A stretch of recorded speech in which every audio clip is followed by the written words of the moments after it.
আবু হুরায়রা রাদিয়াল্লাহু তাআলা আনহুর বর্ণনা, আল্লাহ নবী বলেন, আল হায়াউ মিনাল ঈমান, লজ্জা হলো ঈমানের অংশ। ওয়াল ঈমানু ফিল জান্নাহ, ঈমানের ঠিকানা হলো জান্নাত। লজ্জা থাকবে তো ঈমানের পাওয়ার বাড়বে, ঈমানের পাওয়ার যত বেশি তত তাড়াতাড়ি আল্লাহর জান্নাতের মেহমান। হায়া, লজ্জা, লজ্জা বাড়বে, ঈমান, ঈমানের পাওয়ার বাড়বে, ঈমানের পাওয়ার যত হবে আল ঈমানু ফিল জান্নাহ, তত তাড়াতাড়ি জান্নাতে যাবে। আল জামিউস সগীর 1662 নাম্বার হাদিস, 1662 1662 নাম্বার হাদিস 1662। عن أبي هريرة رضي الله تعالى عنه قال قال رسول الله صلى الله عليه وسلم, আবু হুরায়রা রাদিয়াল্লাহু তাআলা আনহুর বর্ণনা, আল্লাহ নবী বলেন, ইন্নাল্লাহা ইযা আনআমা আলা আবদিন নি'মাতান ইউহিব্বু আইয়ারা আথারান নি'মাতি আলাইহি। আল্লাহ যখন কোন বান্দাকে কোন নিয়ামত দান করে, আল্লাহ চায় বান্দার ওই নিয়ামতটা যেন তার প্রকাশ পায়। আল্লাহ এটা চায়। আল্লাহ কোন বান্দাকে নিয়ামত দান করলেন, বান্দার এই নিয়ামতটা প্রকাশ পাওয়া, এটা আল্লাহ চায়। আপনাদের এলাকার কোন ব্যক্তিকে কোটি টাকা দান করলেন, আল্লাহ চায় তার এই টাকাটা ভালো জায়গায় প্রকাশ পাক, এটা আল্লাহ চায়। এটা ভালো জায়গায় লাগুক, এটা আল্লাহ চায়। উনি যদি ইখলাসের সাথে 1 লাখ টাকা দান করে, আল্লাহ চায় যে এটা প্রকাশ পাক, আমি তাই তোমাকে টাকা দিচ্ছি। তাহলে আল্লাহ কোন বান্দাকে নিয়ামত দান করলে আল্লাহ পছন্দ করেন তার এই নিয়ামতটা যেন প্রকাশ পায়। ওয়ায়াকরাহুল মুসা ওয়াত তাবাউসা, অভাব অনটন প্রকাশ করাটা আল্লাহ অপছন্দ করেন।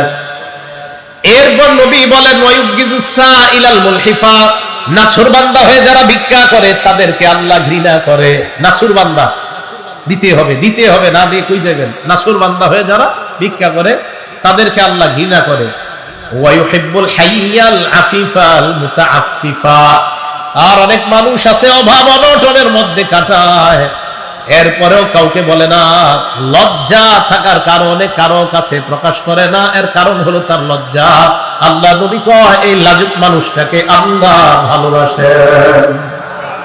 লাজুক ব্যক্তি, তাকে আল্লাহ ভালোবাসেন। বাকি আপনাদের দরকার এই লজ্জার কারণে যারা চাইতে পারে না, খুঁজে খুঁজে তাদেরকে যাকাতের টাকা দেওয়া। এগুলো 8 নাম্বার। তাহলে লাজুককে আল্লাহ ভালোবাসে। 9 নাম্বার, আপনাদের সবার ঘরে ঘরে কল্যাণ চান কারা? সবাই কল্যাণ চান ঘরে ঘরে? স্বামী, স্ত্রী, ছেলে, মেয়ে, ঘরের সবাই যদি লাজুক হয়, ওই ঘরে আল্লাহ কল্যাণ দিয়া ভরে দিবে। সহিহ বুখারী হাদিস নাম্বার 6117 নাম্বার হাদিস। এই হাদিসের বর্ণনাকারী ইমরান ইবনে হুসাইন রাদিয়াল্লাহু তাআলা عن عمران بن حسين رضي الله تعالى عنه قال قال رسول الله صلى الله عليه وسلم, ইমরান ইবনে হুসাইনের বর্ণনা, আল্লাহ নবী বলেন, আল হায়াউ লা ইয়াতি ইল্লা বিখাইর, যে ঘরের মানুষগুলা যত বেশি লাজুক, যত বেশি লজ্জাশীল, ওই লজ্জা লা ইয়াতি ইল্লা বিখাইর, লজ্জা কল্যাণ আর কল্যাণ বয়ে আনে। লজ্জার কাজ হলো শুধু কল্যাণ আনা। আপনি লাজুক, আপনার বিবি লাজুক, আপনার কন্যা লাজুক, আপনাদের ঘরের সবাই খুব লজ্জাশীলতার গুণে গুণান্বিত। নবী কয়, লজ্জাশীলতা ঘরের মধ্যে ভরপুর রহমত আর বরকত টেনে নিয়ে আসে। 9 নাম্বার। 10 নাম্বার, যার লজ্জা নাই সে যা মন চায় তা করে। 10 নাম্বার, যার লজ্জা নাই সে যা মন চায়। দলিল সহিহ বুখারী হাদিস নাম্বার 6120 নাম্বার হাদিস। আগের হাদিসটা 6117, এটা 6120। এটা দাওরা হাদিস মাদ্রাসা। ছাত্ররা মিলাইলে হাদিস ফাথুল বারী অনুযায়ী মিলাইবেন। বুখারীর পাশ দিয়ে দেখবেন 2টা সিরিয়াল আছে হাদিসের, একটা ফা লেখা পাশে। এই ফা অনুযায়ী মোট হাদিস সংখ্যা হবে আপনার 7563টা। ওই অনুযায়ী আমার সিরিয়ালটা মিলবে। এটা আন্তর্জাতিকভাবে ফলো করা হয়। আরেকটা আছে দেখবেন নাম্বার, ওইটা আমাদের পুরাতন নুসখাগুলোর নাম্বার। ওই নাম্বারে আবার আমারটা মিলবে না, যেটার পাশে ছোট্ট করে ফা লেখা, মানে ফাথুল বারী। ইবনে হাজার আসকালানী যে রকমটা করছে নাম্বার, ওটার সাথে মিলে যাবে ইনশাআল্লাহ। সহিহ বুখারীর 6120 নাম্বার হাদিসের বর্ণনা, আবু মাসউদ রাদিয়াল্লাহু তাআলা আনহুর বর্ণনা। এই আবু মাসউদ রাদিয়াল্লাহু তাআলা আনহু বলেন, ক্বালা রাসূলুল্লাহ সাল্লাল্লাহু আলাইহি ওয়াসাল্লাম, আল্লাহ নবী বলেন, ইন্না মিম্মা আদরাকান নাস মিন কালামিন নবুওয়াতিল উলা, মানুষ পূর্ববর্তী নবীদের থেকে যেই কথাটা পেয়েছে, সমস্ত নবী তার উম্মতকে একটা বিষয় শিক্ষা দিয়েছে। আমাদের নবীও আমাদেরকে শিক্ষা দিয়েছেন, ইযা লাম তাস্তাহি ফাসনা মা শিতা, তোমার লজ্জা না থাকলে যা মন চায় তা করো। লজ্জা না থাকলে তোমার যা মন চায় তুমি তা করো। লজ্জা যখন না থাকবে তখন তোমার যা মন চায় তুমি তা করো। এটা কখন হবে? লজ্জাশীলতার অভাব যখন থাকবে তখন সে যা মন চায় তা করতে পারবে। পুরুষের শার্ট আর প্যান্ট পরে কোনো নারী রাস্তার মধ্যে গিয়ে তখনই এই কথা বলবে যে আমরা পোশাকের স্বাধীনতা চাই। এটা কখন বলবে? যখন তার লজ্জা থাকবে না। আর লজ্জা যখন মানুষের না থাকে তখন সে যা মন চায় তাই করতে পারে। লজ্জা নেই। মা বোনদেরকে বুঝান। আমি তো ঠান্ডা মাথায় বুঝাই, আমি তো ওরকম রাগি না। রাগ হই না, আমি তো একদম সহজ সরল মানুষ, কথাও বলি সহজ সরল। তো মা বোনদেরকে বুঝার কথাগুলা, যারা এরকম বলে যে পোশাকের স্বাধীনতা চাই, এই চাই, সব চাই, এই কথা যারা বলে, এটা সঠিক কথা না। আরে সব স্বাধীনতা যদি আপনি চান, যদি বলেন নারী পুরুষ একসাথে স্বাধীনতা চাই, এটা তো আপনি কোনোভাবেই সম্ভব না। এটা কিভাবে সম্ভব বলেন? একটা স্বামী আর একটা স্ত্রী প্রথম সন্তান নেওয়ার পর দ্বিতীয় সন্তানকে স্বামী কখনো নিতে পারবে? স্ত্রীর পেট থেকে প্রথম সন্তান আসছে, দ্বিতীয় সন্তান স্বামীর পেট থেকে। কি আপনি সবাই চুপ আছেন? প্রথম সন্তান কার পেট থেকে আসছে? দ্বিতীয় সন্তান স্বামীর পেট থেকে। মনে করো এটা কি সম্ভব? যদি এটা সম্ভব না হয় তো নারী পুরুষ সমান অধিকার কখনো সম্ভব না। আর যদি বলেন সমান অধিকার সম্ভব, তো প্রথম সন্তান স্ত্রীর পেট থেকে আসবে, তো দ্বিতীয় সন্তান স্ত্রী বলবে সমান অধিকার, যেহেতু দ্বিতীয়টা তুমি নাও পেটে। এটা কি সম্ভব কখনো? তো আমি বুঝি না মানুষ এটা কেন বুঝে না, যে এটা তো সম্ভব না, এটা অসম্ভব একটা বিষয়। আল্লাহ আমাদেরকে বুঝার তৌফিক দান করেন। 11 নাম্বার, বাংলাদেশ স্বাধীন হয়েছে কয় সালে? 1971। 11 নাম্বার যে হাদিসটা শোনাম ওইটা তিরমিজি শরীফের 1974 নাম্বার হাদিস, যাতে মনে রাখেন আর কি। বাংলাদেশ স্বাধীন হয়েছে 1971, আর যে হাদিসটা শোনাম এটা 1974 তিরমিজি শরীফের। এই হাদিসের মধ্যে আছে, এটা মানে আপনারা মনে রাখার জন্য আর কি, যাতে সবাই বলতে পারেন। এই হাদিসের মধ্যে আছে আনাস রাদিয়াল্লাহু তাআলা আনহুর বর্ণনা। ক্বালা রাসূলুল্লাহ সাল্লাল্লাহু আলাইহি ওয়াসাল্লাম, নবীজি বলেন, মা কানাল ফাহশু ফি শাইইন ইল্লা শানা। যে জিনিসের মধ্যে নির্লজ্জতা বেশি, যেই জিনিসের মধ্যে নির্লজ্জতা বেশি, ওই জিনিসের কদর্যতা ময়লা বাড়তেই থাকে নির্লজ্জতা বেশি হওয়ার কারণে। ওয়া মা কানাল হায়াউ ফি শাইইন ইল্লা জানা। যে জিনিসের মধ্যে লজ্জাশীলতা বেশি, ওই জিনিসের মধ্যে সৌন্দর্যতা বাড়তেই থাকে। আল্লাহ সৌন্দর্যতা বাড়ায় দেয়। একটা নারী পর্দার মধ্যে থাকে, তার সৌন্দর্যতা মান মর্যাদা আল্লাহ বাড়ায় দেয়। বলেন তো, দুনিয়ার মধ্যে এমন অনেক জিনিস আছে যা আমরা দেখি না। দোকানের মধ্যে যাই, যাওয়ার পর স্যাম্পল দেখে, দেখার পর কয় এটা পছন্দ হয়েছে, গোডাউন থেকে একটা দেন। এটা বলেন তো না, কেন এটা নিলে সমস্যা কি? যেটা দোকানের সামনে ঝুলানো দেখছেন এটা নিলে সমস্যা কি? আপনি তো এটাই পছন্দ করছেন, কোনটা নিবেন? যেটা ঢেকে রাখা হয়, বাংলাটা বলবেন, কোনটা নিবেন? যেটা খোলা, যেটা এটা নিবেন না। কে পছন্দ তো এটাই করছেন। এর মানে খোলা জিনিস পছন্দ হইলে এটা আসল পছন্দ না। ঢেকে রাখা হয় যেটা, ওইটাই আসল জিনিস, ওইটাই আসল পছন্দ। যা বুঝার বুঝবেন। তাহলে যেটা ঢেকে রাখা হয় এটাই পছন্দনীয় জিনিস। এখন আসেন, তাহলে আমাদের মা বোনরা আমাদের কাছে সবচেয়ে শ্রদ্ধা, তাই আমরা আমাদের এই দামি মা বোনদেরকে ঢেকে রাখি। বলেন তো, আমরা কাকে দেখি না কিন্তু বিশ্বাস করি? জোরে বলেন। আল্লাহকে দেখি, বিশ্বাস করি না কেন বলেন তো? আল্লাহ সবচেয়ে দামি, তাই দেখি না। কারণ দামি জিনিস গোপন থাকে। দামি জিনিস, আল্লাহ দামি তাই গোপন। হ্যাঁ, প্রয়োজনে আল্লাহকে দেখবো জান্নাতে। মা বোনরা দামি তাই গোপন। হ্যাঁ, প্রয়োজনে স্বামী দেখবে থাকে। এই কথা আর কবে বুঝবে মানুষ? সবচেয়ে দামি আল্লাহ, তাই তো এখনো দেখি না। কারণ দামি জিনিস এটা খুব দামি হয়, এটা দেখতেও কষ্ট হয়, এই জন্য তো জান্নাতে গিয়ে দেখবো। মা বোনরা যারা পর্দায় থাকে, এটা দামি জিনিস, তাই এটাকে দেখতে অনেক নিয়ম শৃঙ্খলা করে ওই হুজুরের বাসায় গিয়ে প্রস্তাব দিতে হয়। অন্যথায় যদি খোলামেলা থাকে, এটা নিয়ম শৃঙ্খলা করতে হয় না, চা দোকানের সামনে বসে পছন্দ করলে হয়। দামি জিনিস গোপন থাকে, এগুলা মানুষ কেন বুঝে না আমি বুঝি না। দামি জিনিস গোপন থাকে, আল্লাহ বুঝার তৌফিক দান করেন। আমিন। তাহলে মা কানাল হায়াউ ফি শাইইন ইল্লা জানা। যে জিনিসের মধ্যে লজ্জাশীলতা বেশি, এটার সৌন্দর্যতা বাড়ায় দেয় কে? আল্লাহ। আল্লাহ আমাদের মা বোনদেরকে সকলকে বুঝার তৌফিক দান করেন। আমার যে বোনেরা বলছে পোশাকের স্বাধীনতা চাই, তারাও না বুঝে বলছে, তাদেরকে আল্লাহ বুঝার তৌফিক দান করেন। আমিন। এবার আসেন, লজ্জা 4 প্রকার। বলেন তো সবাই, লজ্জা কয় প্রকার? 4 প্রকার। 1 নাম্বার, আল হায়াউ মিনাল্লাহ, আল্লাহকে লজ্জা পাওয়া। এটা মুখস্থ করতে হবে, আলেম ছাড়া অন্যরা, আলেমরা বুঝবে, ওনারা মুখস্থ রাখতে পারবে, অন্যরা আমার সাথে বলবেন। এক নাম্বার আল্লাহকে লজ্জা পাওয়া। বলেন লজ্জা কয় প্রকার? এক নাম্বার কাকে লজ্জা পাওয়া? দুই নাম্বার ফেরেশতাদেরকে লজ্জা পাওয়া। কাদেরকে? তিন নাম্বার মানুষকে লজ্জা পাওয়া। কাকে? চার নাম্বার নিজেকে লজ্জা পাওয়া। এবার আমি বলবো, আপনারা শুধু ওগুলা বলবেন। এক নাম্বার কাকে? দুই, তিন, চার, মনে থাকবে তো? লজ্জা চার প্রকার। এক নাম্বার আল হায়াউ মিনাল্লাহ, আল্লাহকে লজ্জা পাওয়া। দুই নাম্বার আল হায়াউ মিনাল মালাইকা, ফেরেশতাদেরকে লজ্জা পাওয়া। তিন নাম্বার আল হায়াউ মিনান নাস, মানুষকে লজ্জা পাওয়া। চার নাম্বার আল হায়াউ মিনান নাফস, নিজেকে লজ্জা পাওয়া। এক নাম্বার আল্লাহকে লজ্জা পাওয়া। এটা কি আল্লাহকে লজ্জা পাওয়া? কাকে বলে? আল্লাহকে লজ্জা পাওয়ার ক্ষেত্রে কোরআনের দুইটা আয়াত যদি পারেন 24 ঘন্টা মাথায় রাখবেন, তাহলে দেখবেন আল্লাহকে লজ্জা পাওয়া সহজ হয়ে যাবে। আল্লাহকে লজ্জা পাওয়ার একটা বাংলা মনে রাখবেন, ইয়াস্তাকিরু ফি নাফসিল আবদি আন্নাল্লাহা ইয়ারাহু ফি কুল্লি হিনিন। বান্দার অন্তরে এই কথা বদ্ধমূল হয়ে যাওয়া যে আল্লাহ আমাকে সদা সর্বদা দেখতেছেন, আল্লাহ আমাকে সদা সর্বদা দেখতেছে, এই কথা বদ্ধমূল হয়ে যাওয়া। সূরা আলাকের 14 নম্বর আয়াত, সূরা কফের 16 নম্বর আয়াতটা মনে রাখবেন, না পারলে অর্থটা মনে রাখবেন, তখন দেখবেন গুনাহ ছাড়া কত সহজ হয়।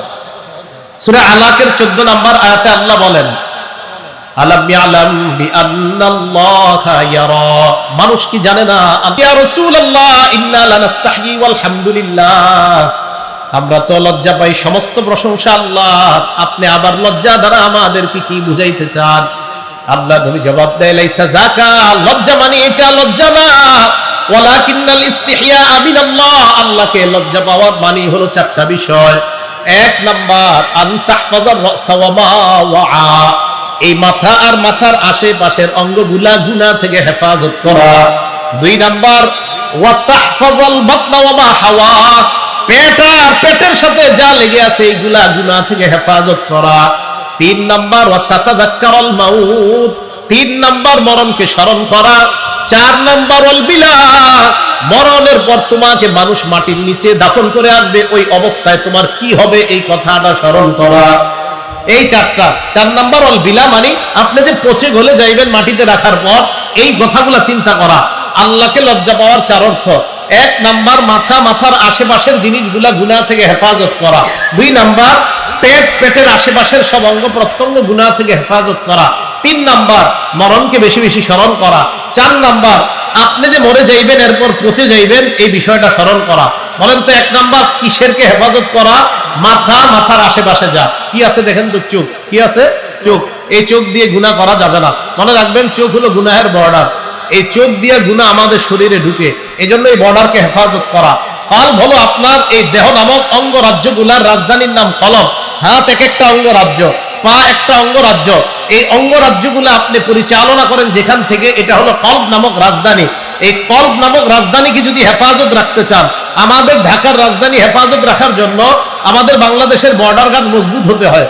এই জন্য আপনার কলব নামক রাজধানীকে হেফাজত করতে হলে এই চোখ নামক বর্ডার যত মজবুত হবে, কলব তত মজবুত থাকবে, আর এই মজবুত কলব নামক রাজধানী যত মজবুত হবে, তত দ্রুত আল্লাহ জান্নাতে যাবে। গুনাহ চোখ দিয়ে ঢুকতে দেওয়া যাবে না, তাহলে কলবের ক্ষতি হয়ে যাবে। এই জন্য চোখ গুনাহ থেকে হেফাজত করা। মেধা যদি শার্প রাখতে চান, চোখের গুনাহ করা যাবে না, মেধা ভালো থাকবে। ছাত্র ভাই যারা হয়তো চোখের গুনাহ করার প্রশ্নে আসে না, ছাত্র ভাইদের চোখের গুনাহ করলে মেধা নষ্ট হয়ে যাবে। আল্লাহ আমাদের সকলকে গুনাহ থেকে বেঁচে থাকার তৌফিক দান করেন। সহিহ বুখারী হাদিস নাম্বার 2465 নাম্বার হাদিস। এই হাদিসের মধ্যে আসছে, ক্বালা রাসূলুল্লাহ সাল্লাল্লাহু আলাইহি ওয়াসাল্লাম, আল্লাহ নবী বলেন, ইয়াকুমুল জুলুস আলা তুরুকাত, তোমরা রাস্তাঘাটে গল্প গুজব করা থেকে তোমরা বাঁচবা, রাস্তার মধ্যে বৈঠক করা থেকে তোমরা বাঁচবা।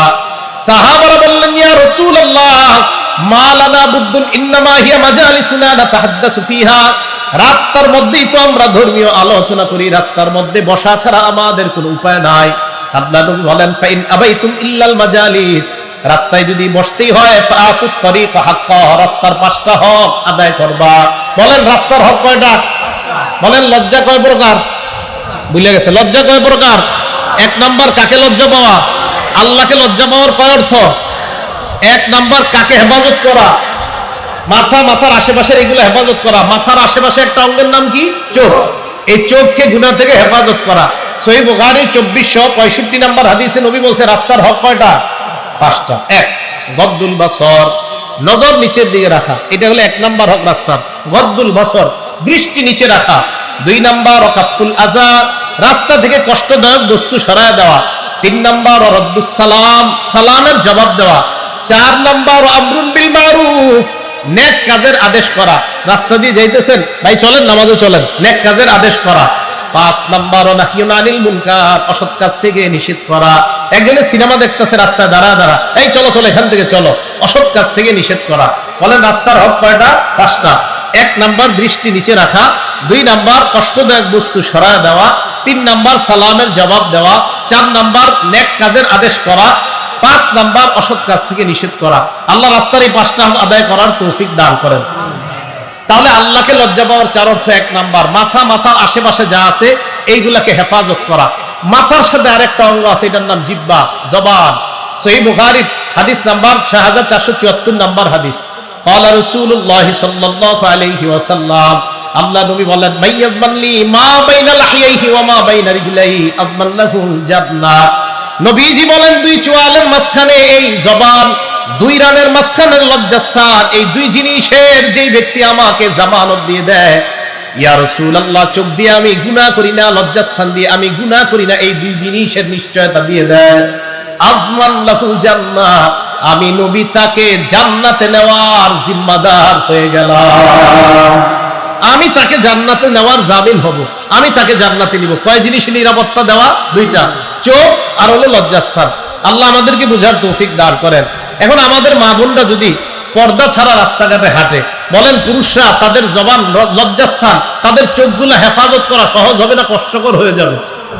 এই জন্য পর্দা মা বোনরা করা, এটা যদি পর্দা মা বোনরা খুব বেশি পরিমাণে করে, তাহলে পুরুষের চোখ হেফাজত করা খুব বেশি সহজ হয়ে যাবে। ঠিক না কথাটা? আল্লাহ আমাদের সকল মা বোনদেরকে বুঝার তৌফিক দান করেন। তো 1 নাম্বার মাথার আশেপাশে যা, এগুলাকে হেফাজত করা। 2 নাম্বার পেটের আশেপাশে যা, এগুলা হেফাজত করা। এটা তো বললাম লজ্জাশীলতা, আপনার লজ্জাস্থানকে হেফাজত করা। হাত, এই হাতকে মানুষকে কষ্ট দেওয়া থেকে হেফাজত করা। সহিহ বুখারী হাদিস নাম্বার 10 নাম্বার হাদিস। ক্বালা রাসূলুল্লাহ সাল্লাল্লাহু আলাইহি ওয়াসাল্লাম, আল মুসলিমু মান সালিমাল মুসলিমুনা মিন লিসানিহি ওয়া ইয়াদিহি, মুসলমান ওই ব্যক্তি যে ব্যক্তির জবান এবং হাতের কষ্ট দেওয়া থেকে অন্য মুসলমান নিরাপদ থাকে। আমি মুখ দিয়ে কোনো মুসলমানকে কষ্ট দেই না, আমি হাত দিয়ে কোনো মুসলমানকে কষ্ট দেই না, তাহলে আমি প্রকৃত মুসলমান।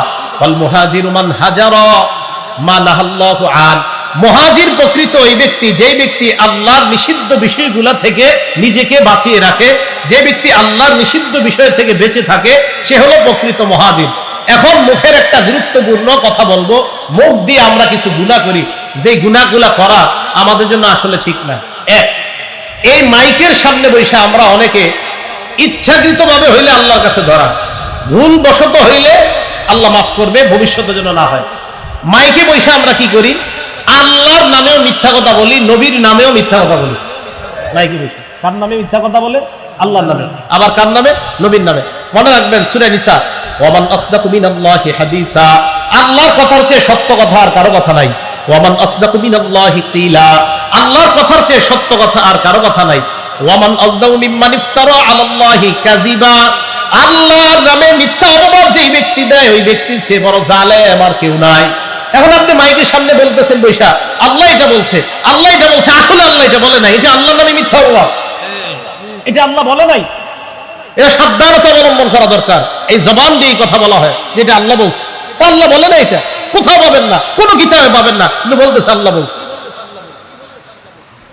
আল্লাহর নামে মিথ্যা অপবাদ এই জবান দিয়ে দেওয়া যাবে না। এটা আমি আমাকে বলতেছি, আমার দ্বারা যেন কোনো কখনো এটা না হয়। 2 নাম্বার, রাসূল আকরাম সাল্লাল্লাহু আলাইহি সাল্লামের নামে কোনো মিথ্যা কথা ইচ্ছাকৃতভাবে এখানে বসে বলা যাবে না। কার নামে বলেন সবাই? কার নামে? রাসূল আকরাম সাল্লাল্লাহু আলাইহি সাল্লামের নামে। সহিহ বুখারী হাদিস নাম্বার 109, ক্বালা রাসূলুল্লাহ সাল্লাল্লাহু আলাইহি ওয়াসাল্লাম, মাইয়াকুল আলাইয়া মা লাম আকুল, কোন ব্যক্তি যদি আমার নামে এমন কথা বলে যেই কথা আমি নবী বলি নাই, আবার কোন ব্যক্তি যদি আমার নামে এমন কথা বলে যেই কথা আমি নবী বলি নাই, ফাল্যাতাবাওয়া মাকআদাহু মিনান নার, ওই ব্যক্তি যেন তার ঠিকানা জাহান্নামে বানিয়ে নেয়। কোন ব্যক্তি আমার নামে এমন কথা বলে যা আমি নবী বলি নাই, সে যেন তার ঠিকানা জাহান্নামে বানিয়ে নেয়। তার ঠিকানা কোথায় বানিয়ে নেয়? জাহান্নামে বানিয়ে নেয়। আল্লাহর নামে একটা মিথ্যা কথা বিভিন্ন জায়গায় শোনা যায়, কি আল্লাহ নাকি বলছে কুনতু কানজান মাখফিয়ান, আমি ছিলাম সঞ্চিত ধনভাণ্ডার, গোপন ধনভাণ্ডার। ফাআহবাবতু আন উরাফা, আমি চাইলাম মানুষের মাঝে প্রকাশ হইতে। ফাখালাকতুল খালকা লিউরাফা, তাই আমি সৃষ্টিকে বানাইলাম যেন মানুষ আমাকে চিনতে পারে। আল্লাহ নাকি পরিচিত হওয়ার জন্য মানুষ বানাইছে, সৃষ্টি বানাইছে, এটা আল্লাহর নামে মিথ্যা কথা। আল্লাহ এটা বলে নাই। রাসূল আকরাম সাল্লাল্লাহু আলাইহি সাল্লামের নামে মিথ্যা কথা। কি মিথ্যা কথা? বিদ্যানের কলমের কালি শহীদের রক্তের চেয়ে অধিক দামি, এটা আল্লাহ রাসূল সাল্লাল্লাহু আলাইহি সাল্লাম কোথাও বলে নাই। এটা হাসান বসরি রাহমাতুল্লাহ আলাইহির বক্তব্য। নবীজির নামে চালায় দেয়ালের মধ্যে লেখা, নিচ দিয়ে লেখা দেয় আল হাদিস। নাউজুবিল্লাহ, এটা তো নবী বলে নাই, আপনি কেন আল হাদিস লিখবেন এখানে? ভাই এটা নবী বলে নাই। বিদ্যানের কলমে, বিদ্যানের ওলামায়ে কেরামের কি আর মর্যাদা খুঁজে পান নাই? ওলামায়ে কেরামের মর্যাদা তো একের পর এক মর্যাদা কোরআন সুন্নাহ থেকে বলতেই থাকবো ইনশাআল্লাহ। তো কেন এই সমস্ত মিথ্যা কথা লিখতে হবে? বিদ্যানের কলমের কালি শহীদের রক্তের চেয়ে দামি, এটা নবীজি বলে নাই কোথাও। তাহলে রাসূল সাল্লাল্লাহু আলাইহি সাল্লামের নামে মিথ্যা কথা বলা যাবে না। উত্তুবুল ইলম ওয়ালাউ বিসসিন, চীন দেশে হলো ইলম অর্জন করো, আল হাদিস নিজ দিয়ে লেখা। কোথায় বলছে নবীজি এই কথা? ইলম অর্জন করতে হবে দূরে গিয়ে, এটা সত্যি কথা। অসংখ্য অগণিত হাদিস আছে। প্রায় 1500 মাইল সফর করে কাইস ইবনে কাসিরের বর্ণনা, দামেস্কের মসজিদে উনি বসা নবীর সাহাবার সাথে, যে এক ব্যক্তি আসছে, আসার পর নবীর সাহাবাকে কয়, আমি শুনেছি আপনার কাছে একটা হাদিস আছে, এই হাদিস শোনার জন্য আপনার কাছে আসছি। তাই নাকি? শুধু একটা হাদিস শুনতে আসছো? কয় হ্যাঁ। কোত্থেকে? আতাইতু মিনাল মাদিনা মিন মাদিনাতি রাসূলি সাল্লাল্লাহু আলাইহি সাল্লাম, আমি রাসূলের মদিনা ওই শহর থেকে আমি আসছি আপনার কাছে। লিহাদিসিন বালাগানি আন্নাকা তুহাদ্দিসুহু আন রাসূলিল্লাহি সাল্লাল্লাহু আলাইহি সাল্লাম, একটা হাদিস শুনতে আসছে যে আপনি নাকি নবীজি থেকে বর্ণনা করেন। একটা হাদিস কোনো ব্যবসার কারণে আসো নাই? আমা কাদিমতা লিতিজারা, তুমি কোনো ব্যবসার কারণে আসো নাই? কয় না। শুধু একটা হাদিস শুনতে আসছো? কয় হ্যাঁ। প্রায় 1267 কিলোমিটার রাস্তা অতিক্রম করে একটা হাদিস শুনতে আসছে। কয়টা হাদিস? তো এই হাদিসগুলো আপনারা বলতে পারেন না? দেয়ালে লেখা দেয় কি যে চীন দেশে গিয়ে হইলো তুমি ইলম অর্জন করো, আল হাদিস। আরে ভাই নবীজি কোথায় বলছে এই কথা? এটা তো নবীজি বলে নাই। নবী বলছে আমার নামে যে এমন কথা বলে যা আমি বলি নাই, সে যেন তার ঠিকানা জাহান্নামে বানিয়ে নেয়। সহিহ বুখারী হাদিস নাম্বার 110, মান কাযাবা আলাইয়া মুতাআম্মিদা, রাসূল সাল্লাল্লাহু আলাইহি সাল্লাম বলেন, কেউ যদি আমার নামে ইচ্ছাকৃতভাবে মিথ্যা কথা বলে, ফালইয়াতাবাওয়া মাকআদাহু মিনান নার, সে যেন তার ঠিকানা জাহান্নামে বানিয়ে নেয়। আগেরটা কি বলছে? কেউ যদি আমার নামে এমন কথা বলে যা আমি বলি নাই। এই হাদিসে বলছে কেউ যদি আমার নামে ইচ্ছাকৃতভাবে মিথ্যা কথা বলে, সে যেন জাহান্নামে তার ঠিকানা বানিয়ে নেয়। সহিহ বুখারী হাদিস নাম্বার 1291 নাম্বার হাদিস। এই হাদিসের মধ্যে রাসূল আকরাম সাল্লাল্লাহু আলাইহি সাল্লাম কি বলছে? ভাই বাংলাটা মন দিয়ে শুনেন। ইন্না কাযিবান আলাইয়া লাইসা কাযিবিন আলা আহাদিকুম, নবীজি বলছে শোনো, আমার নামে মিথ্যা কথা বলা আর তোমাদের কোন সাধারণ ব্যক্তির নামে মিথ্যা বলা এক না। ওনার নামে আমি মিথ্যা কথা বলা এটাও অন্যায়, কিন্তু নবীজি বলেন উনি সাধারণ মানুষের নামে তুমি মিথ্যা বলা আর আমি নবীর নামে মিথ্যা বলার অপরাধ সমান না। মনে রাখবা, কোন মুসলমানের নামে তুমি মিথ্যা বলা এটাও ভয়ঙ্কর অপরাধ, তোমার ভয়ঙ্কর শাস্তি হবে। কিন্তু আমি নবীর নামে মিথ্যা কথা বলাটা, এই অপরাধ দুইটা সমান মনে করবা না। আমার নামে মিথ্যা বলাটা এটা ভয়ঙ্কর অপরাধ। তাহলে রাসূলের নামে মিথ্যা কথা বলা এটা এই যে মাথার সাথে সম্পর্ক, মুখ, এই মুখ দিয়ে মিথ্যা কথা বলা যাবে না। সহিহ মুসলিম হাদিস নাম্বার 1, মাদ্রাসার পাঠ্যপুস্তক অনুযায়ী, ক্বালা রাসূলুল্লাহ সাল্লাল্লাহু আলাইহি ওয়াসাল্লাম, লা তাকযিবু আলাইয়া, তোমরা আমার নামে মিথ্যা কথা বলো না। ফাইন্নাহু মাইয়াকযিব আলাইয়া ইয়ালিজিন্নার, আমার নামে যদি কেউ মিথ্যা কথা বলে, এই হাদিস আমি এটাই বুঝছি, কয় ইয়ালিজিন্নার, কয় সরাসরি জাহান্নামে যাবে, সরাসরি জাহান্নামে যাবে। ইয়ালিজিন্নার, সে জাহান্নামে প্রবেশ করবে আমার নামে মিথ্যা কথা বলে।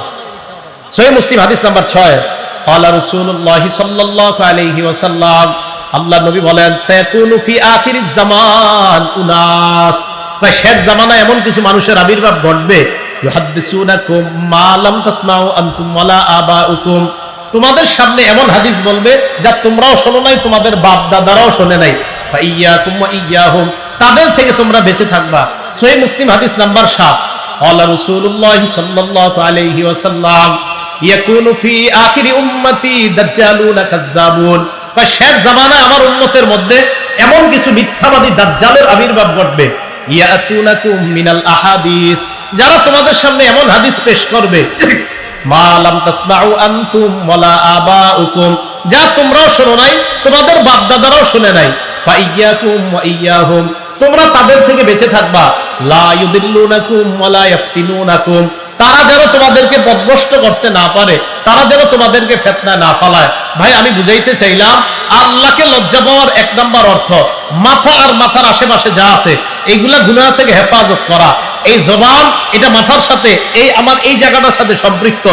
এই জবান দিয়ে ওনার নামে তো মিথ্যা বলাই যাবে না, আর আল্লাহ আল্লাহ রাসূলের নামে মিথ্যা বলার তো কল্পনাও করা যাবে না।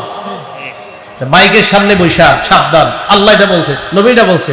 আমি যেদিন দেখবো আমি পারি না যে আল্লাহ বলছে আর নবী বলছে এই কথা বলতে, যেদিন পারি না আমি ওয়াজই করব না। কেন? আল্লাহ আর আল্লাহ রাসূল যা বলছে এতটুকু ওয়াজ কি যথেষ্ট না? আপনি ওইটা কইতে হবে, ওইটা কইতে হবে, এত কিছু কেন? হ্যাঁ, কোরআনের তো ৬২৩৬টা আয়াত, রাসূলের প্রায় ১০ লক্ষ হাদিস থাকতে আপনার এত জায়গা থেকে ওয়াজ আনতে হবে কেন? বিসমিল্লাহ। কোরআন সুন্নাহ খুব বেশি পড়তে হবে। ছাত্র ভাই মাদ্রাসা দাওরা হাদিস পর্যন্ত আপনাদের কাছে আমার আবদার, পড়েন, শুধু পড়েন। মনে রাখবেন, সৃষ্টির শুরু আল্লাহ বানাইছে কলম, আর ইসলামের শুরু পড়া। সৃষ্টির শুরু কি আর ইসলামের শুরু? না আন্দাজি কইছি না। আবু দাউদ শরীফ হাদিস নাম্বার 4700 নম্বর হাদিস, রাসূল আকরাম সাল্লাল্লাহু আলাইহি সাল্লাম বলেন, ইন্না আউওয়ালা মা খালাকাল্লাহুল খালকা আল কলম। সর্বপ্রথম সৃষ্টি বানাইছে আল্লাহ কলম। এই যে কি বানাইছে? কলম দিয়ে কি করি আমরা? আল্লাহ কলমরে বলছে উক্তুব, লেখো। কলম কয় মা আক্তুবু ইয়া রব, রব আমি কি লিখবো? আল্লাহ বললেন উক্তুব মাকাদিরা কুল্লি শাইইন হাত্তা তাকুমাস সাআ। সব জিনিসের ভাগ্য তুমি কিয়ামত পর্যন্ত এই ভাগ্যগুলা কি হবে এটা লিখে দাও।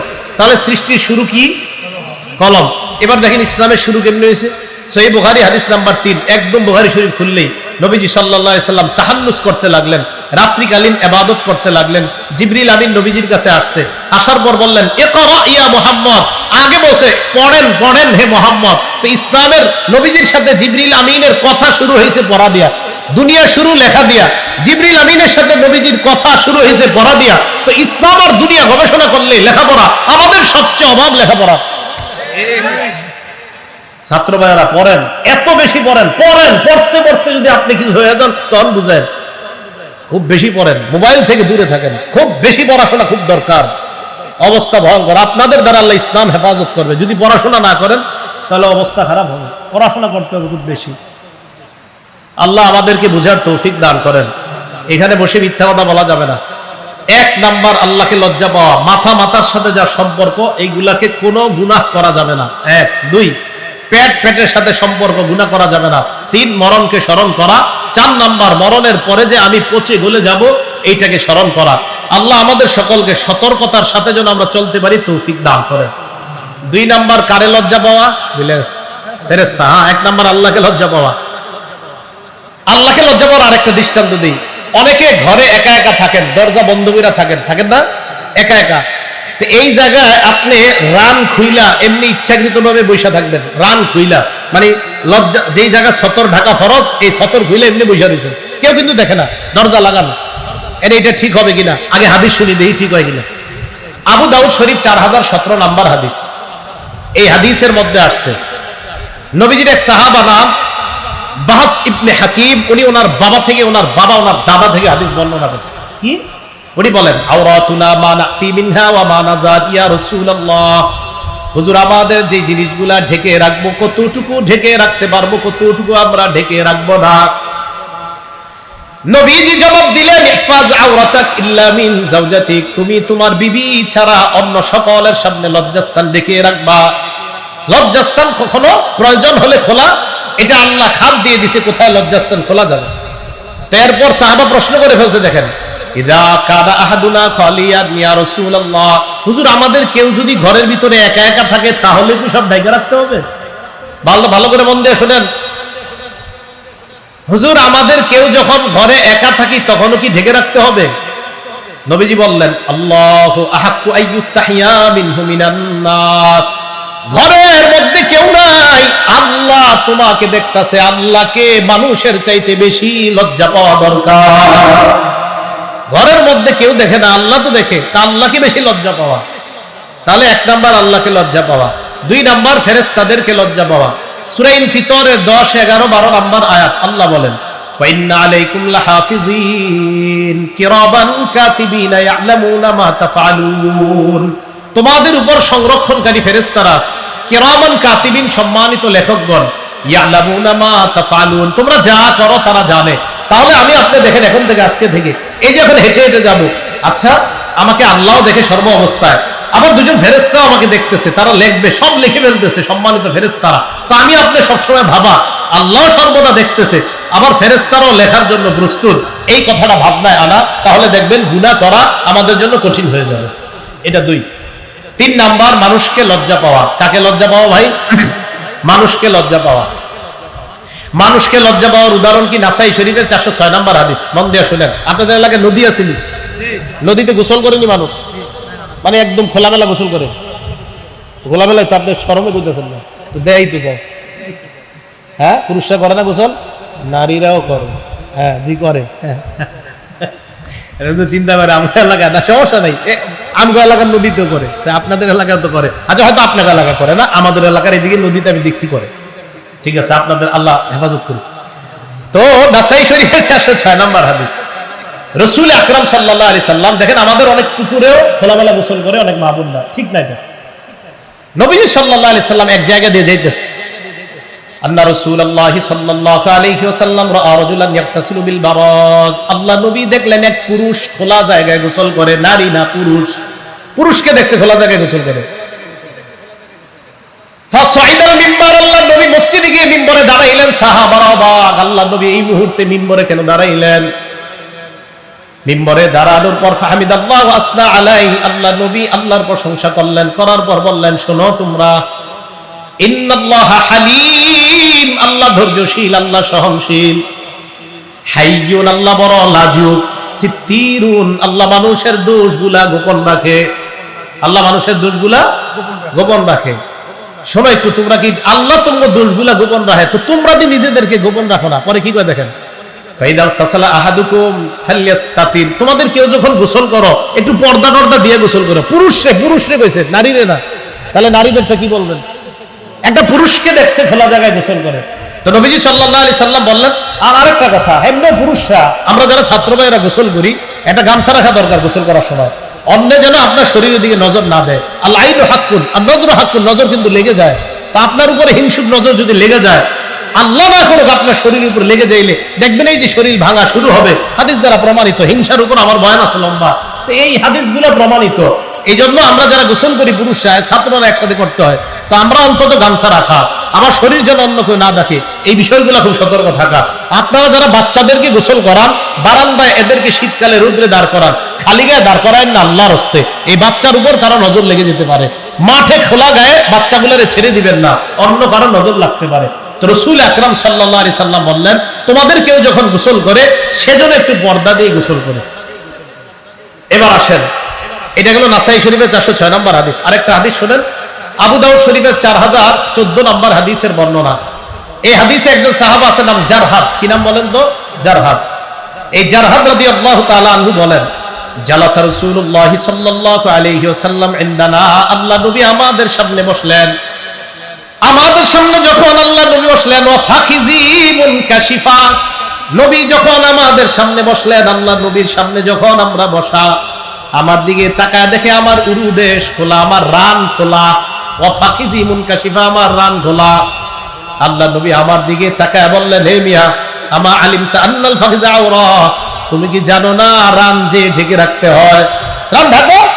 এখন পুরুষ তো দূরের কথা, আমাদের মা বোনদের রান খোলার জন্য, এই মা বোনদের রান যেন দেখা যায়, সতর যেন দেখা যায়, যা ঢেকে রাখতে হবে, এই স্লোগান বর্তমানে পোশাকের স্বাধীনতার নামে দেওয়া হচ্ছে। বিশ্বাস করেন, এটা নারীর সম্মান বাড়ানো হয় না, এটা নারীকে বেহায়া আর জানোর সন্তান পয়দা করার রাস্তা খুলে দেওয়া হয়। মা বোন সম্মানের জিনিস। পুরুষের রান, রাসূল সাল্লাল্লাহু আলাইহি ওয়াসাল্লাম, এই মেয়ে তুমি জানো না আমা আলিমতা আন্নাল ফাখিজা আওরা, রান ঢেকে রাখতে হয়। আমাদের যুবকরা নতুন ফ্যাশন, এখন হাফ প্যান্ট পরে ঢাকা, এখানে খবর জানি না, ঢাকা হাফ প্যান্ট পরে রান খোলা রাখে। আবার আমাদের দেশে দেখছি আপনার যারা ওই যে আপনার রাতের বেলা যে দিয়ে রাখে, সকালবেলা আপনার খেজুরের রস পাওয়া যায়, যারা দেয়, এটা কি করে আপনাদের দেশে? যারা গাছের ভিতরে এটা ঝুলায়। তো আমাদের দেশে দেখছি আমি অনেকে ঝুলায়, যখন একটা কাঁচা দেয়, ওনার মাশাআল্লাহ সব দেখা যাইতেছে সাইড দিয়ে কাঁচা দিয়ে উনি উপরে। আপনার দেশে কৃষকরা কাজ করে মাঠে, কাঁচা দেয় না কখনো? হ্যাঁ, এবার যারা কাঁচা দেয়, রাসূল সাল্লাল্লাহু আলাইহি সাল্লাম বলছেন, আমা আলিমতা আন্নাল ফাখিজা আওরা, এই মেয়ে জানো না এগুলা ঢেকে রাখতে হয়? তাহলে এইভাবে কাঁচা দিয়ে এগুলা খোলা, এটা জায়েজ না হারাম? এটা হারাম, এটা করা যাবে না। আল্লাহ হেফাজত করেন। আবু দাউদ শরীফের 4015 নম্বর হাদিস রেখে লেখা, প্রতিদিন একবার দেখবেন, দুইকা আবার বের হওয়ার সময় দেখবেন। কৃষক ভাইরা এটা দেখে বের হবেন, দুইকা আবার দেখবেন। হযরত আলী রাদিয়াল্লাহু তাআলা আনহুর বর্ণনা, قال رسول الله صلى الله عليه وسلم, আল্লাহ নবী বলেন, লা তাকশিফ ফাকিজা, আলী তুমি তোমার রান উরুদেশ কারো সামনে খুলবা না। এবার আল্লাহ নবী যেটা বললেন, আলী ওয়ালা তানজুর ইলা ফাকিজি হাইয়িন, জীবিত ব্যক্তির রানের দিকে দেখবা না। তো জীবিত ব্যক্তির রানের দিকে না দেখা, এটা তেমন, এটা একটা বলছে নবী। এবার কি কয় দেখেন, ওয়ালা ফাকিজি মাইয়িতিন, মরা ব্যক্তির রানও দেখবা না। মরা ব্যক্তির রান দেখা নিষেধ। কৃষক যারা কাজ করে সবাই মরা না জীবিত? তাহলে মরা ব্যক্তির রান দেখা যদি নিষেধ হয়, জীবিত ব্যক্তির রান দেখা বা দেখানো জায়েজ না হারাম? হারাম। আল্লাহ আমাদেরকে এগুলো থেকে বেঁচে থাকার তৌফিক দান করেন। আরেকটা হাদিস শোনেন, আবু দাউদ শরীফের 4016 নম্বর হাদিস। এক সাহাবা পাথর নিচে মাথায়, আমাদের দেশে এরকম বোঝা বহন করে, মাটি নেয়, পাথর নেয়, তো কাঁচা দেয়। এক সাহাবা পাথর নিচে, উনি বলেন, হামালতু হাজারান সাকিলা, আমি ভারী পাথর আমার মাথায় নিলাম, হঠাৎ আমার লজ্জাস্থান থেকে কাপড় পরে যায়। আল্লাহ নবী আমাকে বললেন, আলাইকা বিল আউরা, এই তাড়াতাড়ি ঢাকো। কি করো? তাড়াতাড়ি ঢাকো। লা তামশু উরাতা, তোমরা উলঙ্গ হয়ে হাঁটবা না, উলঙ্গ হয়ে হাঁটবা না। ছেলেদের জন্য, যাদের বালেগ হয়ে গেছে তাদের জন্য মনে রাখবেন, এই হাফ প্যান্ট পরে রাস্তাঘাটে হাঁটা হারাম, কাউকে দেখানো রান হারাম, কেউ তার রানের দিকে দেখা হারাম। আল্লাহ হারাম থেকে বেঁচে থাকার তৌফিক দান করেন। আমিন। আবু দাউদ শরীফের 4018 নম্বর হাদিস, এটা আপনাদের ঘরের জন্য, সবাই মনে রাখবেন। ঘরে সন্তান যখন বড় হয়, বিছানা আলাদা করে দেন, ছোট থেকে আলাদা করেন। মাঝখানে আপনি শোন, ছোটবেলায় আপনি মাঝখানে শোন, বিবির দুই সন্তানের মাঝখানে শোয়ান, দুইজনে এই দুই সন্তান একসাথে শোয়াবেন না। قال رسول الله صلى الله عليه وسلم, আল্লাহ নবী বলেন, লা ইয়ানজুরুর রাজুল ইলা আওরাতির রাজুল, কোন পুরুষ যেন অন্য কোন পুরুষের লজ্জাস্থান না দেখে। ওয়ালাল মারআতু ইলা আওরাতিল মারআ, অন্য বর্ণনায় ইলা উরিয়াতিল মারআ, কোন নারী যেন অন্য কোন নারীর লজ্জাস্থান না দেখে। ওয়ালা ইউজির রাজুলু ফি সাওবিন ওয়াহিদিন ওয়ালাল মারআতু ফি সাওবিন ওয়াহিদিন, কোন নারী আর কোন নারী, দুই নারী এক বিছানা, এক কাঁথার নিচে যেন না ঘুমায়, দুই পুরুষ দুই ছেলে যেন এক কাঁথার নিচে না ঘুমায়। দুই ছেলে আছে আপনাদের, এই দুই ছেলে একসাথে রাখেন না, ছোট থেকে আলাদা রাখেন। হ্যাঁ, আলাদা রাখেন, এটা অনেক ফায়দা পাবেন, অবশ্যই ফায়দা পাবেন। আর ছেলে মেয়ে একসাথে তো রাখবেনই না ছোটবেলা থেকে। তো রাসূল আকরাম সাল্লাল্লাহু আলাইহি সাল্লাম বললেন, ওয়ালা ইউজির রাজুল ইলা রাজুলি ফি সাওবিন ওয়াহিদ, এক ছেলে আরেক ছেলের সাথে এক কাঁথার নিচে, এক মেয়ে আরেক মেয়ের সাথে এক কাঁথার নিচে, এটা ঠিক না। অনেকের সামর্থ্য কম, কিন্তু চেষ্টা করেন। বিছানা যদি আলাদা করতে, খাট যদি আলাদা করার সামর্থ্য না থাকে, এক বিছানা অন্তত আলাদা চেষ্টা করেন, মাঝখানে বালিশ দিয়ে সেপারেট করার চেষ্টা করেন। অথবা আপনারা যারা ঘরে থাকেন, মা থাকলে ছোটবেলা থেকে সন্তান দুইটার মাঝে আপনি শোন, যদি স্বামী অন্যত্র থাকে। বাবা যারা আছেন, আপনারা বিষয়গুলো খেয়াল রাখবেন, কথাগুলো ভাই মনে থাকবে তো ইনশাল্লাহ। এগুলো হলে ইনশাল্লাহ ছোট থেকে সন্তানগুলা লাজুক হবে। আল্লাহ সবাইকে লজ্জাশীলতার গুণে গুণান্বিত হওয়ার তৌফিক দান করেন। আমাদের নবী কেমন লাজুক ছিল একটু শুনবেন। সহিহ বুখারী হাদিস নাম্বার 6102 নম্বর হাদিস। এই হাদিসের মধ্যে আছে, কানা রাসূলুল্লাহ সাল্লাল্লাহু আলাইহি ওয়াসাল্লাম আশাদ্দা হায়াআম মিনাল আযরা'i ফি খিদরিহা, একজন কুমারী নারী পর্দার আড়ালে যতটা লাজুক, এর চাইতে বেশি লাজুক ছিলেন আমাদের নবী। একটা কুমারী মেয়ে পর্দার আড়ালে যতটা লাজুক, এর চেয়ে বেশি লাজুক ছিলেন মুহাম্মদ সাল্লাল্লাহু আলাইহি ওয়াসাল্লাম। আম্মাজান আয়েশা সিদ্দিকা একটা হাসির হাদিস আমাদেরকে শোনাইছে, শোনাবনি? সহিহ বুখারী হাদিস নাম্বার 314। এই হাদিসের মধ্যে আছে, এক নারী নবীজির কাছে মাসালা জিজ্ঞেস করতে আসে। আসার পর কয়, ইয়া রাসূলুল্লাহ, আন্না ইমরাআতান সালাতিন নবী সাল্লাল্লাহু আলাইহি ওয়াসাল্লাম আন গুসলিহা মিনাল হাইজ। আমাদের মা বোনরা মাসে একটা অসুস্থতা হয়, যেটা আপনারা জানেন। তো এই অসুস্থতায় এক নারী নবীজির কাছে আসে। আয়েশাকে, হুজুর আমি পবিত্র হব কিভাবে? তো নবীজি বললেন, খুজি ফিরসাতাম মিন মিসকিন, তুমি কস্তুরী লাগানো একটা টুকরা নাও, নেকড়া নাও, তাতাহহারি বিহা, এরপর এটা দিয়ে তুমি পবিত্রতা অর্জন করো। তো নবীজি বলে দিয়েছে নিয়ম। এরপর ওই নারী কয়, কাইফা তাতাহহারু, হুজুর কিভাবে পবিত্রতা অর্জন করব? নবীজি বললেন, তাতাহহারি বিহা, যেভাবে বললাম এইভাবে করো। আবার কয়, কাইফা তাতাহহারু, হুজুর আমি কিভাবে পবিত্রতা? আম্মা জান আয়েশা দূর থেকে দেখতেছে আর রামিতেছে, খালি যে মহিলার প্রশ্ন করার জিনিস পায় না, বারবার খালি একই কথা জিজ্ঞেস। তো আবার জিজ্ঞাসা, হুজুর কিভাবে? নবীজি বললেন, সুবহানাল্লাহ তাতাহহারি। নবীজি বুঝলেন নাকি? আরে আশ্চর্য, বারবার বলতেছি পবিত্রতা অর্জন করো। এক পর্যায়ে নবীজি বলে বলছে সুবহানাল্লাহ, মানে সুবহানাল্লাহ মানে আমরা বলি আর কি, আরে বুঝে না কেন, এটা এরকম বলি না? তো নবীজি বললেন, সুবহানাল্লাহ তাতাহহারি বিহা, আরে তুমি পবিত্রতা অর্জন করো। আম্মা জান কয়, ফাজতাবাসতুহা, হুজুর রাগবেন নাকি, আপনার হাত দেন, এই টান দিলাম, ফাস্তাবাসতুহা, মহিলার টান দিছে, তোমার বারবার বলতেছে বুঝো না। কি বললো? তুমি বুঝো নাই, এইভাবে কাপড় নিবা, নেওয়ার পর পবিত্রতা অর্জন করবা, বুঝছো? যাও। রাসূল সাল্লাল্লাহু আলাইহি সাল্লাম লজ্জায় বারবার বলতে পারতেছিলেন না কথাটা, এই জন্য একবার বইলা তো আবার যখন মাসালা মুফতি সাহেবদের কাছে মাসালা জিজ্ঞেস করলে আমরা তো বলতে বাধ্য। তো নবীজি সবচেয়ে পৃথিবীর শ্রেষ্ঠ মুফতি, তো রাসূল আকরাম সাল্লাল্লাহু আলাইহি সাল্লাম বললেন তাতাহতারি বিহা, এইভাবে পবিত্র অর্জন। হুজুর কিভাবে? আমি না বললাম এইভাবে। হুজুর কিভাবে? সুবহানাল্লাহ, আমি না বললাম কিভাবে? আম্মা জান ভাই নিয়ে আসো, এইভাবে পবিত্র অর্জন, বুঝছো এবার? বারবার জিজ্ঞেস করে দেন। তো নবীজি খুব লাজুক ছিলেন, লাজুক থাকার কারণে নবীজি এত লজ্জা পাইতেন। আরেকটা হাদিস দেখেন, আবু দাউদ শরীফের 4788 নাম্বার হাদিস, নবীজি কারোর নাম নিয়ে কিছু বলাও লজ্জা পাইতেন, যে তুমি এই অপরাধ করছো, তুমি এটাও লজ্জা পাইতেন, একটা মানুষকে কিভাবে আমি লজ্জা দিই। তো নবীজির কাছে অভিযোগ আসতো, ইদা বালাগাহু আনির রাজুলি আশাই, নবীজির কাছে কারো ব্যাপার অভিযোগ আসলে সবার সামনে বসতেন। বসার পর হুজুর আমিন সাহেব রহমতুল্লাহ এই ফর্মুলা অনুসরণ করতেন। হুজুরের ছাত্রদের থেকে শুনছি যে মাদ্রাসায় যদি হুজুর কাউরে কোনো শাসন করতে চাইতেন, সবার সামনে বলতেন যে এইগুলা করা ঠিক না। কারে বলতেন? যারে বলতেন উনি বুঝে, অন্যরা বুঝতেছেন। তো রাসূল আকরাম সাল্লাল্লাহু আলাইহি সাল্লামের কাছে কারো নামে বিচার আসলে নবী সাল্লাল্লাহু আলাইহি সাল্লাম সবার সামনে দাঁড়ায় বলতেন, এভাবে বলতেন না ওমকে এগুলা করে কোন, এটা না বলে বলতেন মা বালু আকওয়াম, আরে ওই সম্প্রদায়ের মানুষগুলোর কি হলো যে তারা এমন এমন কাজ করে। বলে না যে ওমকে, আরে এমন সম্প্রদায়ের কি হলো যে এটা করে। তাই কেন? নবীজি সবচেয়ে লাজুক ছিলেন, এই কারণে কারো নাম নিয়ে কিছু বলাটাও নবীজি চিন্তা করেন, আরে বেচারা মনে লজ্জা পাবে, তাই কারো নাম নিয়ে কিছু বলতেও নবী লজ্জা পাবে। আল্লাহ আমাদের সকলকে এই লজ্জাশীলতার গুণে গুণান্বিত হওয়ার তৌফিক দান করেন। তাহলে বলেন তো, নারীরা পোশাকে ঢেকে থাকার মধ্যে লজ্জা না খুলে রাখার মধ্যে লজ্জা? ঢেকে থাকার মধ্যেই লজ্জা। পুরুষরা এই হাঁটু সহ এই সতর ঢাকার মধ্যে লাজুকতা, লজ্জাশীলতা, নাকি হাফ প্যান্ট পরার মধ্যে লজ্জাশীলতা? তাহলে একটা পুরুষের জন্য যেহেতু এটা জায়েজ নাই হাফ প্যান্ট পরাটা, তো কোনো নারীর জন্য তো হাফ প্যান্ট পরা জায়েজ হওয়ার প্রশ্নই আসতে পারে না। আল্লাহ পাক রব্বুল আলামিন আমাদের সকলকে লজ্জাশীলতার যে কথাগুলো বললাম, আপনারা ঠান্ডা মাথায় অন্যদেরকে বোঝানোর চেষ্টা করবেন, কারো উপরে রেগে যাবেন না, বুঝাবেন যে আসলে এগুলা তো লজ্জাশীলতার অভাবের কারণে হয়।